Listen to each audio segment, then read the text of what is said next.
தமிழ்நாடு முழுவதும் இன்று 12,480 ஊராட்சிகளில் நடைபெறும் கிராம சபை கூட்டங்களில் காணொலி காட்சி மூலம் முதலமைச்சர் மு.க.ஸ்டாலின் சிறப்புரை ஆற்றுகிறார். தமிழ்நாட்டில் கடந்த அக்டோபர் 2ஆம் தேதி காந்தி ஜெயந்தி அன்று நடத்தப்பட வேண்டிய கிராம சபை கூட்டங்கள் ஒத்திவைக்கப்பட்டு இன்று நடத்தப்படுகின்றன. கிராமங்களில் அடிப்படை தேவைகள் மற்றும் முக்கிய பிரச்சினைகளை கிராம சபை கூட்டத்தில் ஆலோசிக்கப்படுவது வழக்கம்.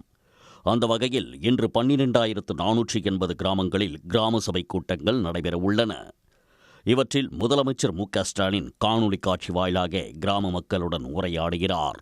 செங்கல்பட்டு மாவட்டம் கோவளம் ஊராட்சி, தென்காசி மாவட்டம் முள்ளிக்குளம் ஊராட்சி, கோவை மாவட்டம் வாரப்பட்டி ஊராட்சி, விழுப்புரம் மாவட்டம் கொண்டாங்கி ஊராட்சி, தஞ்சாவூர் மாவட்டம் திருமலை சமுத்திரம் ஊராட்சி ஆகிய ஊராட்சிகளைச் சேர்ந்த பொதுமக்கள் மற்றும் ஊராட்சி மன்ற தலைவர்கள் முதலமைச்சருடன் நேரடியாக கலந்துரையாட உள்ளனர். இந்நிகழ்ச்சி தமிழ்நாடு முழுவதும் 10,000 ஊராட்சிகளில் இணையத்தின் மூலம் நேரடி ஒளிபரப்பு செய்யப்பட உள்ளது.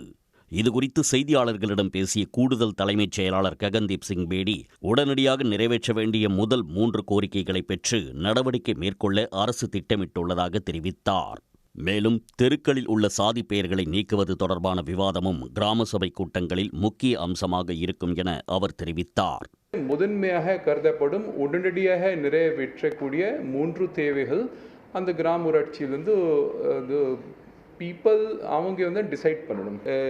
3 தேவைகள் we'll try to sort it out in the coming months as early as possible. இதுதான் என்னோட நோக்கமாக இருக்கு. டெங்கு காய்ச்சல் தடுப்பு, வடகிழக்கு பருவமழை முன்னெச்சரிக்கை, 100 நாள் வேலை, அண்ணா மறுமலர்ச்சி திட்டம், தூய்மை பாரத இயக்கம் உள்ளிட்டவை குறித்தும் கிராம சபை கூட்டங்களில் விவாதிக்கப்பட உள்ளது. உடனுக்குடன் செய்திகளை தெரிந்து கொள்ள சன் நியூஸ் பெல் ஐகானை கிளிக் பண்ணுங்க.